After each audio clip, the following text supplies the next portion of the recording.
Hello everyone and welcome back to the Great Book of Grudges. My name is Nathan and today we're going to talk about Nippon.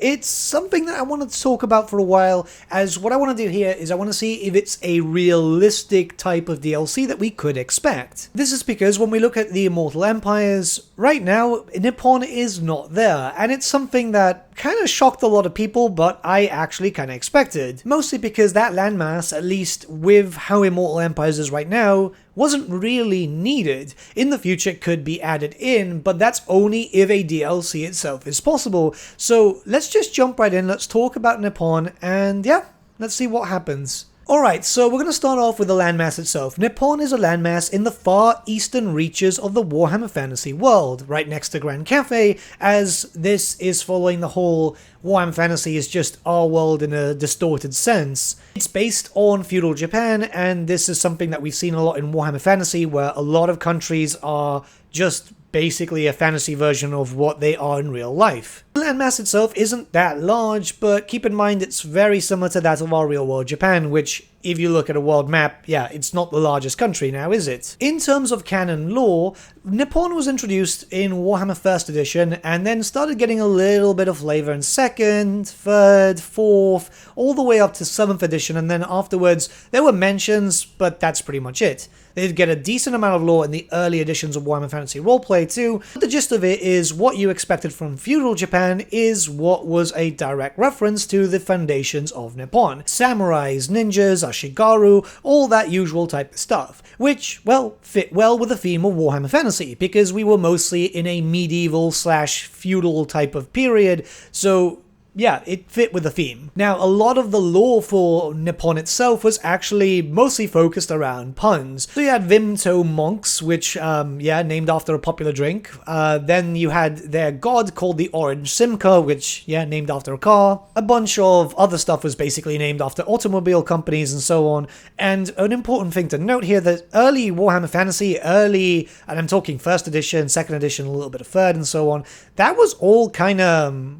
that was all pretty much puns. This is what happens when you get a bunch of virgins together to create a fantasy universe and they've never left their hometown, let alone gone to a, different country on the other side of the world. But it might be important to note that this wasn't just the case for, say, Cathay and Nippon, it was pretty much every other race.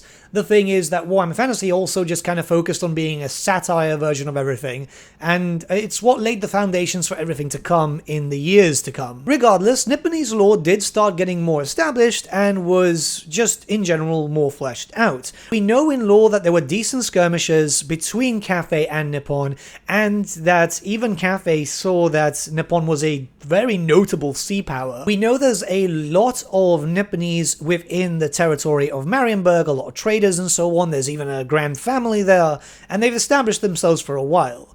Then we also know that the High Elves have traded extensively with the Nipponese. We don't know too much about Chaos, but we know that the Nipponese in Marienburg have fallen to their influence, so it can be assumed that there's also Chaos cults there, as, well, pretty much any territory with humans does generally have some Chaos cults. The Dark Elves have established contact with the Nipponese, also mostly focused around actual warfare and taking slaves and so on, but still, it's a form of contact, and that the Skaven did learn how to be the clan Eshin ones learned how to be ninjas from Nippon and so on, but that in most recent time has been changed to Cathay, which is a bit strange because right now we don't really have too much information regarding ninja-type warriors in Grand Cathay. It's been mentioned, but not a lot. Military-wise, they were quite established, so they had a bunch of units that were already introduced via Warhammer Fantasy Roleplay, even some early miniatures back in the day.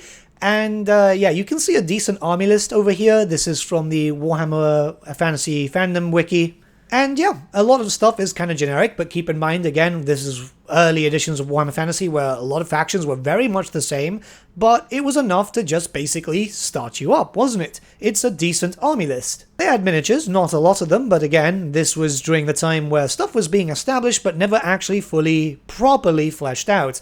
This is a big issue that happens with Games Workshop, even to this day still, not just with Warhammer Fantasy, but well, pretty much any setting that they own, which is actually kind of depressing, but let's not get too much into that, right? So with the foundations of Nippon being strong, at least compared to the other Warhammer Fantasy factions around that time period, why was Nippon not fleshed out even further?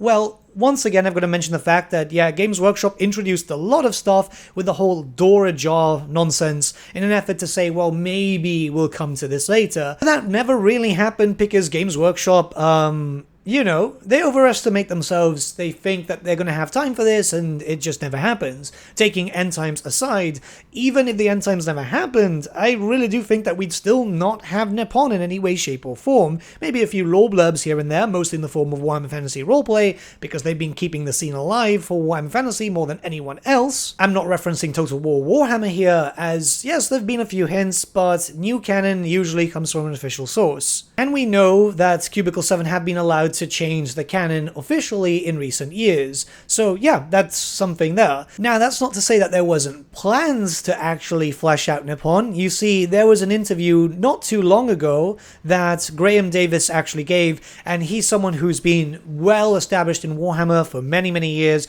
Prior, he left for a while. He's now doing some stuff for Cubicle 7, I believe. But he wanted to do a box set. It was Nippon versus Hobgoblins, as there was plans to actually flesh out the Hobgoblin Incarnate too back in the day.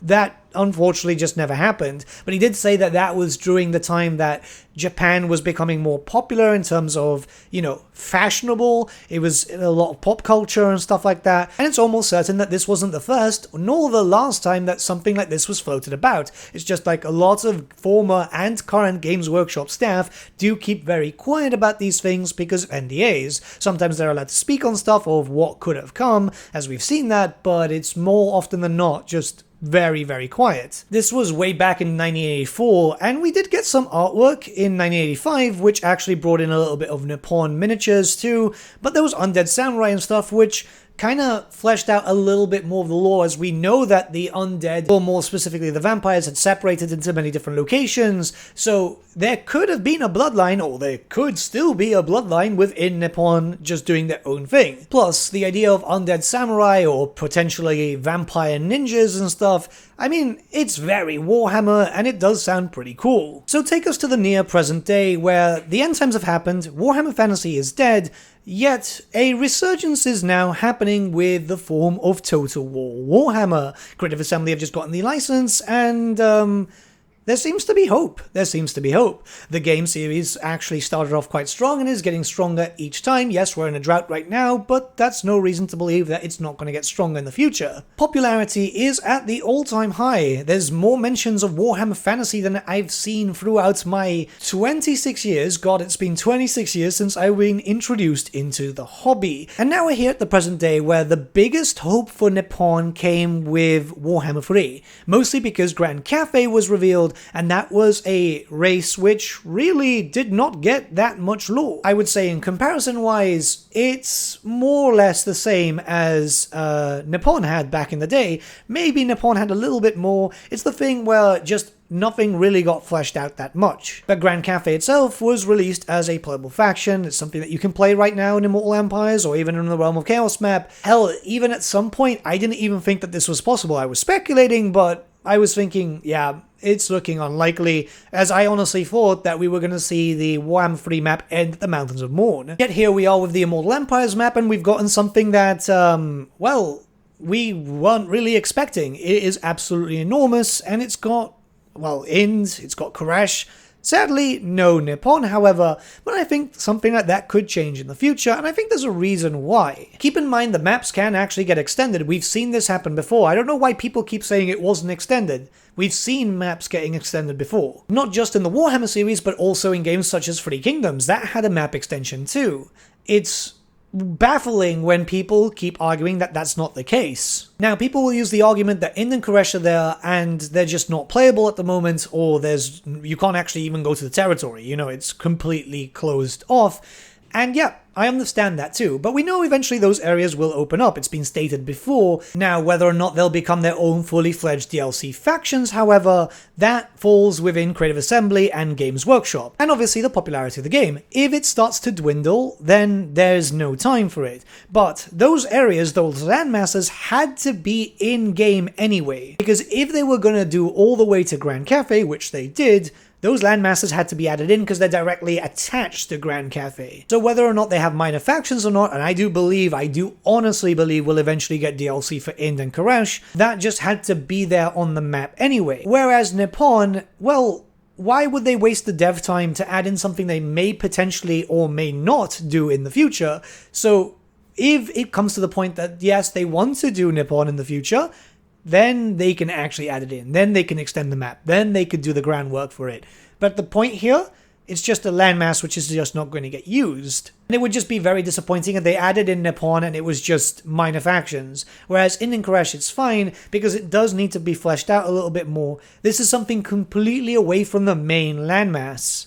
Now, some people took this as maybe Nippon's getting removed from canon, yet there have been some hints that it still remains. Firstly, we did see some concept art for Warhammer 3, which had the whole To Nippon section, so clearly Nippon remains in canon. This is something that is quite important because even though it wasn't added in, it could be a basic concept when they were fleshing out the world for the potential future. Sometimes game companies do think ahead, years in advance, just to be able to see, well, how is this going to be shaped just in case? Putting a little circle or a square there, just saying if Nippon is here, this is where it's going to be. But Nippon might actually be very different to what we know, mostly for a name change. You see, a while back I got to interview Andy Hall, the principal writer for Warhammer 3, who was basically reading from the Cafe and Army book that was written for 8th edition, but let's be honest, it's probably written for Old World, and he's just contracted to say 8th edition. During the interview, he specifically mentions Ind and Koresh by name. However, when I cheekily asked if Grand Cafe did also fight against a human nation to the east, he did say yes, but no mention of the name, which is really interesting, because that flat out means that a human nation to the east of Grand Cafe does still exist, which is very likely to be Nippon, just with a newer name. Why would he freely drop the names Kingdoms of Ind and Hinterlands of Koresh, Naga of Koresh, but not mention the Samurai of Nippon? Clearly, there's a name change and it's actually in said army book. A name I feel like we won't be able to actually discover until we either get a full world map of Warhammer the Old World, this is something that we're still waiting for, or the actual Cafe and Army book drops, which again we're still waiting for, and it doesn't feel like it's going to be anytime soon. Old World is likely to release next year, but we're not going to see Cafe until probably a year or two after, because they're probably going to just focus on the Army books for the stuff that they already have ready. You know, this is stuff like the Empire, Wars of Chaos, all the stuff that they can just rehash the old models for, and then work on the newer stuff. I'm imagining Kislev will be sometime sooner though, because Kislev is a big central point in that point of the timeline. So now that all the basic background is done from the past all the way up to the present day, could Nippon actually be a DLC in the future for Total War Warhammer 3? Well, yes, I honestly believe so, but it depends on a number of factors. The popularity of the game needs to keep high, and Creative Assembly, let's be honest, are not doing themselves any favors right now. However, this is something that they've done with pretty much every game, I just don't understand how they work. Games Workshop need to be interested in doing it too, but I imagine that at some point we will start seeing Nippon hints when it comes to Warhammer Fantasy roleplay. But even if that's the case, we won't see anything relating to Nippon in Total War Warhammer 3 until at least maybe 3-4 years down the line. You have to keep this in mind. It's very certain that they're not going to be able to do a race pack every 3 months or so, because race packs take a lot longer to produce. Warhammer 1 had 3 race packs. That was the Warriors of Chaos, the Beastmen, and the Wood Elves, and the Beastmen and the Wood Elves were in a very bad spot. That's why they needed hefty reworks in the future. That all changed in Warhammer 2, where we had the Vampire Coast and the Tomb Kings, also Norska, but Norska I still count as a Warhammer 1 DLC more or less. But the Tomb Kings and the Vampire Coast had a massive boost in quality, which meant that the DLC was further apart. I believe it was around a year or so. And I feel like that's going to be the same thing here. We're going to get the Chaos Dwarfs in 2023, then possibly a year after we'll get the Dogs of War, whatever happens to them, then a year after, most likely Ind, a year after that, Koresh, and if everything is still going on, keep in mind that Creative Assembly can take this game to the back and shoot it, because, well, they've done that in the past, that's when Nippon would come into effect. At that point, they've already had enough time to actually have a properly fleshed out Nippon, and have had references from Games Workshop on how the landmass is supposed to look. Ind and Koresh look the same because it's very likely Ind and Koresh are going to not really change much when Warhammer the Old World comes in. The world map is going to more or less stay the same. But the biggest factor here is the established lore for Nippon. A lot of that stuff is going to have to change. The puns don't really stay here in Warhammer too much anymore. Yes, Warhammer is still filled with jokes and a little bit of cringe here and there, but in most cases they're trying to make it a little bit more serious, more in tone with how Warhammer Fantasy ended up round about 6th, 7th, and 8th edition, where it was a bit more grimdark. Yes, not as grimdark as 40k, but it got rid of a lot of the light humor. We obviously have to talk about the fact that Creative Assembly said more DLC more often, and so far they've not proven that. They say that there's more teams, and yeah, I guess they're just trying to focus on fixing up Immortal Empires before they can start being faster with DLC.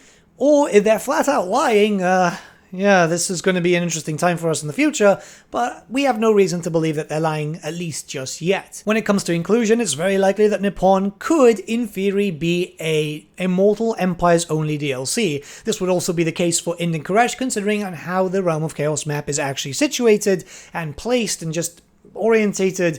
It's more than likely that this is something that they have planned in the future. Because let's be honest, it just doesn't make sense to introduce them in the Realm of Chaos map and have, map expansions there, where it just seems like a lot of work, where it could just be done with Immortal Empires, as the land masses for Ind and Koresh are already there, and then all they have to do is just kind of extend the map a little bit to the right, and there you go for Nippon. Like I said previously in the video, the foundations are there. You know, they've got a basic army that they can work on, and really, Japanese mythology is unique enough that a lot of those monsters and stuff could be implemented here. It's something that we've already started seeing with Grand Cafe in China, but it makes sense with Japan and Nippon. It's just easy. Plus, you know, we've already seen this with, like, say, for example, the Empire and the Holy Roman Empire, Britannia, and all the stuff there.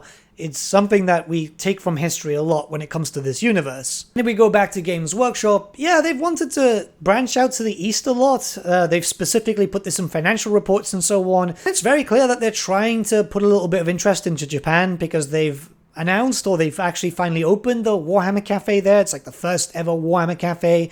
So, yeah, you know, what way to sell miniatures than to have miniatures based on your country and on your mythology and all that type of stuff. And then you can cross-promote that with, well, DLC for Total War Warhammer. I mean, it just kind of makes a lot of financial sense. Now, these are the reasons, and I wanted to go over the history of Nippon and so on just a little bit there, just very briefly, because I like Nippon, and I want to see more DLC. I want to see them as miniatures too, because, I mean, samurai are fucking cool, you know? Obviously, we won't really know until a few years down the line, because I still think that if this is going to happen, it's going to be a few years down the line, but I'm feeling fairly confident. I don't know. Let me know what you guys think in the comments below. Let's start a bit of a discussion. And yeah, sorry about the late post. You know, Christmas is coming up, and there's a lot of insanity going on, and I just want to keep banging my head into the wall repeatedly, as you can imagine. But yeah, I hope you guys are having a decent holiday, and I shall see you all again very, very soon. Have a good day.